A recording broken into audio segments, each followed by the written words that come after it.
बिस्मिल्लाहिर्रहमानिर्रहीम। अस्सलामुअलैकुम everyone and welcome to my channel ईटा फॉर यू। प्यारे दोस्तों, आज अपलोड कर लेते हैं 9th क्लास फिजिक्स की एमसीक्यूज का यूनिट नंबर 6। तो चलिए वीडियो को शुरू करते हैं। वीडियो को शुरू करने से पहले अगर आप मेरे चैनल पर नए हो तो प्लीज मेरे चैनल को लाइक कीजिए, सब्सक्राइब कीजिए और ज्यादा से ज्यादा शेयर कीजिए। इसमें यूनिट नंबर 6 है वर्क एंड एनर्जी। इस यूनिट के आखिर में जो एक्सरसाइज है इसमें हमारे साथ क्वेश्चन नंबर 1 है, work done will be zero when the angle between force and displacement is.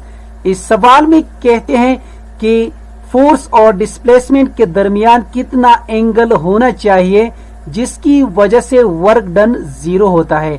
तो प्यारे दोस्तों, इस क्वेश्चन को ऑलरेडी मैं यहाँ पर हल कर चुका हूँ। जैसा कि आप सब दोस्तों को स्क्रीन पे नजर आ रहा है, इसका फार्मूला कुछ इस तरह है।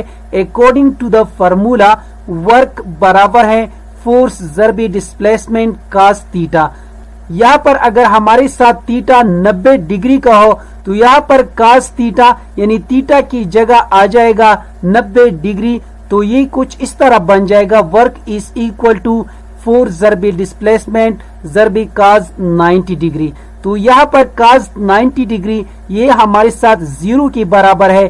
तो यहाँ पर ये जीरो फोर्स और डिस्प्लेसमेंट के साथ मल्टीप्लाई हो जाएगा, तो इससे रिजल्ट आएगा जीरो। यहाँ पर इसका राइट ऑप्शन है ऑप्शन डी 90 डिग्री, यानी work done will be zero अगर फोर्स और डिस्प्लेसमेंट के दरमियान एंगल 90 डिग्री का हो तो फिर बॉडी पे वर्क डन जीरो होता है। और इसके साथ आप सब दोस्तों ने ये भी याद रखना है कि ये क्वेश्चन कुछ इस तरह भी आ सकता है, work done will be maximum when the angle between force and displacement is. तो इस क्वेश्चन को मैं ऑलरेडी यहाँ पर हल कर चुका हूँ। जैसा कि आप सब दोस्तों को स्क्रीन पे नजर आ रहा है, वर्क बराबर है फोर्स जरबी डिस्प्लेसमेंट कास थीटा। अगर हमारे साथ एंगल जो है वो 0 डिग्री का हो तो फिर काम की मिकदार जो है वो मैक्सिमम होगी। अगर फोर्स और डिस्प्लेसमेंट के दरमियान एंगल 0 डिग्री का हो तो फिर बॉडी पे जो वर्क होगा वो मैक्सिमम होगा। तो यहाँ पर अगर हम इस थीटा की जगह 0 डिग्री को दर्ज करें तो एफ डॉट डी कास 0 डिग्री, तो कास 0 डिग्री ये हमारे साथ 1 के बराबर है। जब 1 इस एफ और डी के साथ मल्टीप्लाई हो जाएगा तो इससे रिजल्ट आएगा एफ डॉट डी। तो इसका मतलब ये हुआ कि हमारा जो वर्क होगा वो मैक्सिमम होगा। तो आप सब दोस्तों ने ये क्वेश्चन भी याद रखना है क्योंकि ये काफी इंपॉर्टेंट क्वेश्चन है। नेक्स्ट क्वेश्चन कर लेते हैं। 30 Newton force is exerted and the trolley moves a distance of 5 meter in the direction of force. The work done is। प्यारे दोस्तों, इस सवाल में कहते हैं कि फर्ज करें एक लड़का ट्रॉली पर 30 न्यूटन फोर्स लगा रहा है और वो ट्रॉली को 5 मीटर फासले तक कुव्वत की सिमत में मूव करता है। तो इस क्वेश्चन में हमने वर्क डन यानी काम की मिकदार को मालूम करना है। तो प्यारे दोस्तों, इस क्वेश्चन को मैं ऑलरेडी यहाँ पर हल कर चुका हूँ, जैसा कि आप सब दोस्तों को स्क्रीन पे नजर आ रहा है। प्यारे दोस्तों, इस क्वेश्चन में हमारे साथ जो गिवन डेटा है इसमें हमारे साथ अप्लाइड फोर्स है 30 न्यूटन, डिस्टेंस है 5 मीटर। इसमें रिक्वायर्ड डेटा जो है वो है हमारे साथ वर्क, इसको हमने फाइंड आउट करना है। इस क्वेश्चन का सलूशन कुछ इस तरह है, एज वी नो दैट, जैसा कि हम जानते हैं वर्क हमारे साथ बराबर है फोर्स जरबी डिस्प्लेसमेंट, यानी किसी जिस्म पर काम फोर्स और डिस्प्लेसमेंट की हासिली ज़रब की बराबर होती है। तो यहाँ पर पुटिंग द वैल्यूज, तो यहाँ पर हमारे साथ फोर्स 30 न्यूटन के बराबर है। इसके बाद हमारे साथ डिस्प्लेसमेंट ये हमारे साथ 5 मीटर के बराबर है। तो यहाँ पर आप सब दोस्तों ने सिंपल ये करना है कि इस 30 को आपने इस 5 के साथ मल्टीप्लाई करना है। तो इससे फाइनल रिजल्ट आएगा work is equal to 150 joule. इसका राइट ऑप्शन है ऑप्शन सी 150 जूल।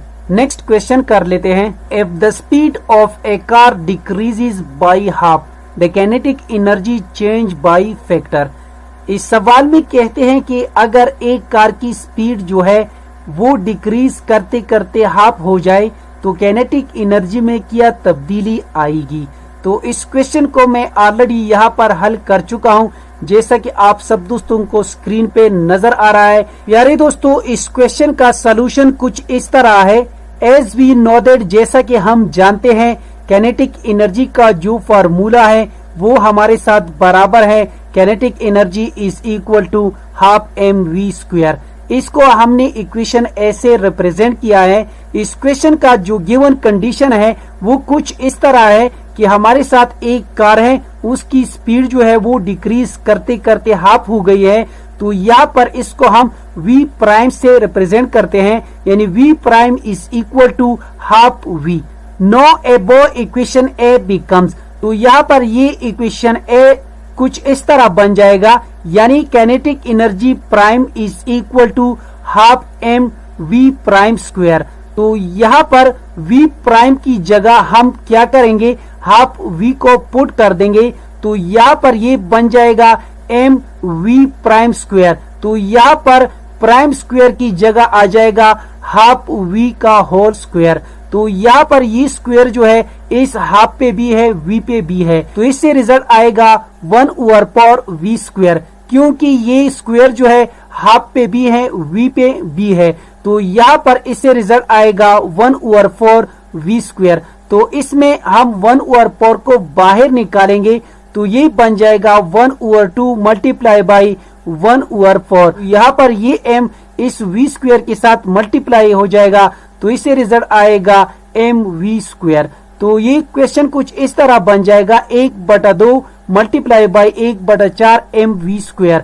तो यहाँ पर इस 1/2 को हमने इस mv² के साथ पुट करना है। तो इससे ये क्वेश्चन कुछ इस तरह बन जाएगा 1/4 into हाफ mv²। तो प्यारे दोस्तों, आप स्क्रीन पे देख सकते हो कि ये हाफ mv² हमारे साथ इस काइनेटिक एनर्जी के बराबर है। तो यहाँ पर ये यहाँ से खत्म हो जाएगा और इसकी जगह आ जाएगा काइनेटिक एनर्जी। तो इस लिहाज से यहाँ पर हमारे साथ जो करेक्ट ऑप्शन हुआ वो है ऑप्शन डी 1/4। नेक्स्ट क्वेश्चन कर लेते हैं। An object of mass 10 kg is lifted vertically through a height of 5 meter. The gravitational potential energy gained by the object is। प्यारे दोस्तों, एक ऑब्जेक्ट है जिसका मास 10 kg है, उसको 5 मीटर की हाइट पे वर्टिकली ऊपर की तरफ ले गए हैं। तो इस क्वेश्चन में हमने इस ऑब्जेक्ट की ग्रेविटेशनल पोटेंशियल एनर्जी को फाइंड आउट करना है। तो इस क्वेश्चन को मैं ऑलरेडी यहाँ पर हल कर चुका हूँ, जैसा कि आप सब दोस्तों को स्क्रीन पे नजर आ रहा है। इस क्वेश्चन में जो गिवन डेटा है वो है mass of the object that is equal to 10 kg, height is equal to 5 metre, gravitational acceleration g is equal to 9.8 metre per second square. इसका जो रिक्वायर्ड डेटा है वो है ग्रेविटेशनल पोटेंशियल एनर्जी, यानी इसको हमने फाइंड आउट करना है। प्यारे दोस्तों, इस क्वेश्चन का सलूशन कुछ इस तरह है। एज वी नो दैट, जैसा कि हम जानते हैं ग्रेविटेशनल पोटेंशियल एनर्जी ये हमारे साथ बराबर है mgh के। तो यहाँ पर पुटिंग द वैल्यूज, यहाँ पर इसमें m हमारे साथ 10 kg की बराबर है, g की वैल्यू है 9.8 मीटर पर सेकेंड स्क्वायर, और इसमें हाइट जो है वो हमारे साथ बराबर है 5 मीटर की। तो यहाँ पर आप सब दोस्तों ने सिंपल ये करना है कि इस 10 को आपने 9.8 के साथ मल्टीप्लाई करना है, तो इससे रिजल्ट आएगा 98। फिर 98 को आपने इस 5 के साथ मल्टीप्लाई करना है, तो इससे फाइनल रिजल्ट आएगा वो होगा 490 जूल, यानी ग्रेविटेशनल पोटेंशियल एनर्जी ये हमारे साथ बराबर है 490 जूल के। तो यहाँ पर इसका राइट ऑप्शन है वो है ऑप्शन डी। नेक्स्ट क्वेश्चन कर लेते हैं। If a petrol engine does 20 joule of useful work for every 100 joule of energy supplied to it, then its efficiency is। इस सवाल में कहते हैं कि हमारे साथ एक पेट्रोल वाली इंजन है, वो 20 जूल काम करता है और उसको 100 जूल एनर्जी देनी पड़ती है। तो इस क्वेश्चन में हमने इस इंजन की एफिशिएंसी को फाइंड आउट करनी है।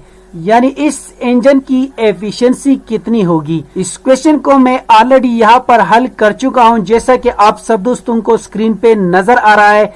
एज वी नो दैट, जैसा कि हम जानते हैं, efficiency is equal to useful energy output divided by energy input ज़रबे 100%। तो यहाँ पर आप सब दोस्तों ने सिंपल ये करना है कि इस फार्मूले के अंदर आपने यानी गिवन डेटा जो है वो पुट करना है। पुटिंग द वैल्यूज में हमारे साथ यूजफुल एनर्जी आउटपुट जो है वो हमारे साथ 20 जूल के बराबर है, और यहाँ पर यानी एनर्जी इनपुट जो है वो हमारे साथ 100 जूल के बराबर है। प्यारे दोस्तों, यहाँ पर आप सब दोस्तों ने सिंपल ये करना है कि इस 20 को आपने 100 पे डिवाइड करना है, तो इससे रिजल्ट आएगा 0.2, और इस 0.2 को आपने 100 के साथ मल्टीप्लाई करना है, तो इससे रिजल्ट आएगा एफिशिएंसी इज इक्वल टू 20%। तो इसका राइट ऑप्शन जो है वो है हमारे साथ ऑप्शन डी 20%। नेक्स्ट क्वेश्चन कर लेते हैं। Kilowatt hour is unit for. Kilowatt hour ये किसकी इकाई है। प्यारे दोस्तों, इसमें अक्सर स्टूडेंट्स गलती करते हैं क्योंकि इसमें वाट का लफ्ज यूज हुआ है। वो समझते हैं कि ये पावर की इकाई है, लेकिन नहीं, ये एनर्जी की इकाई है। यानी kilowatt hour is the unit for energy. इसका राइट ऑप्शन जो है वो है ऑप्शन ए। नेक्स्ट क्वेश्चन कर लेते हैं। 1 horse power is equal to what. इस सवाल में कहते हैं कि 1 हॉर्स पावर ये किस वैल्यू के बराबर है। इसका राइट ऑप्शन है ऑप्शन सी 746 वाट। यानी 1 horse power is equal to 746 watt. Next question कर लेते हैं।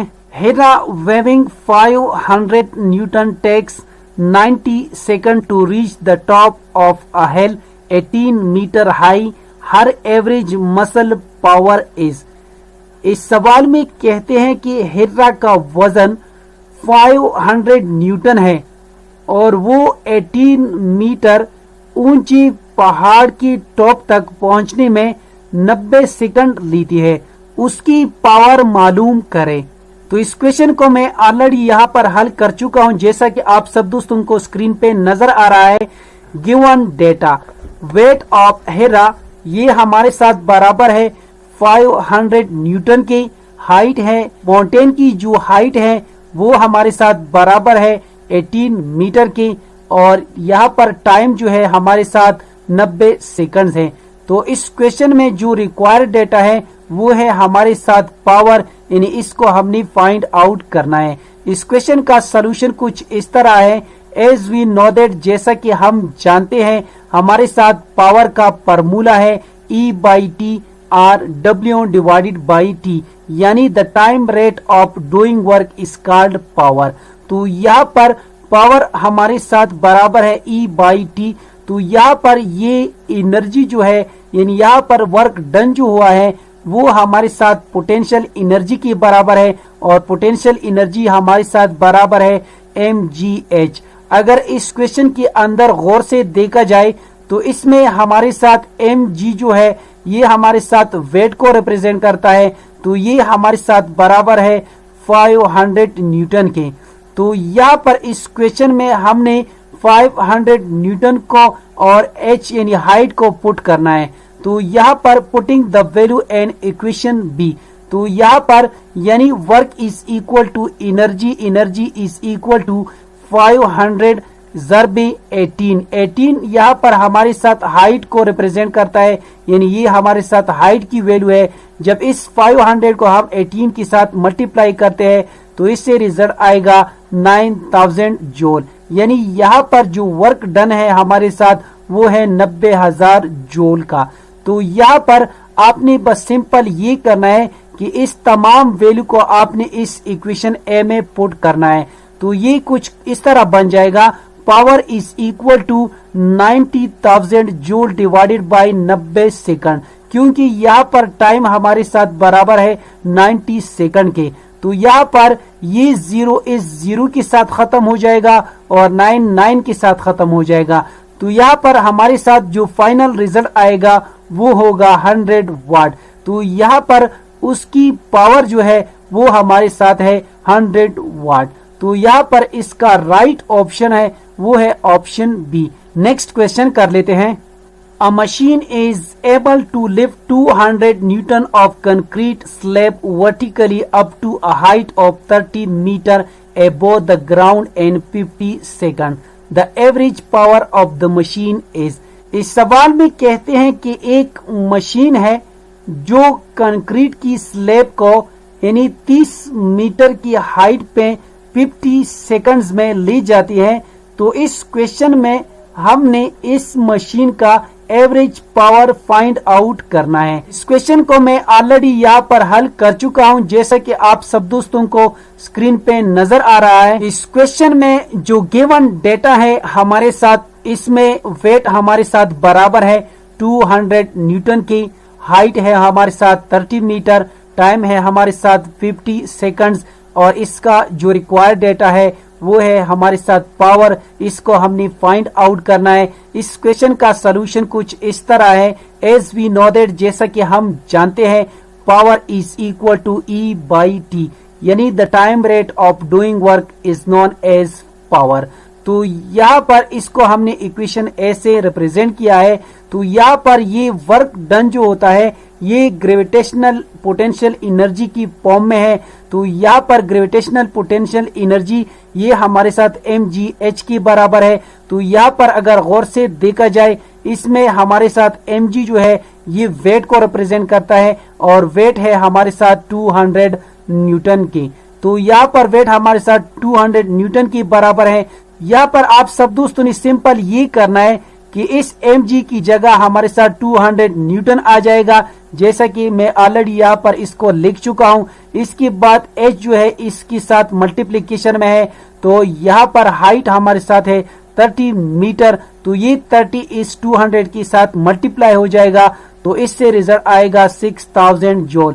यानी यहाँ पर हमारे साथ जो एनर्जी है यानी वर्क डन जो है वो हमारे साथ 6000 जूल के बराबर है। तो यहाँ पर आप सब दोस्तों ने सिंपल ये करना है कि जितनी भी डेटा है वो आपने इस इक्वेशन ए में पुट करना है। तो इससे जो रिजल्ट आएगा वो कुछ इस तरह होगा, यानी पावर इज इक्वल टू, यानी यहाँ पर एनर्जी यानी वर्क डन हमारे साथ 6000 जूल के बराबर है और टाइम हमारे साथ 50 सेकंड्स के बराबर है। तो यहाँ पर ये 6000 डिवाइडेड बाई 50 ये आपस में डिवाइड हो जाएंगे। तो इससे फाइनल रिजल्ट आएगा वो होगा पावर इज इक्वल टू 120 वाट। तो इसका राइट ऑप्शन जो है वो है ऑप्शन सी। उम्मीद करता हूं कि आज की वीडियो आप सब दोस्तों को पसंद आई होगी। जिन दोस्तों को वीडियो पसंद आई हो, समझ गए हो, तो प्लीज चैनल को भी सब्सक्राइब करें, वीडियो को लाइक और शेयर लाजमी किया करें। शुक्रिया। अल्लाह हाफिज।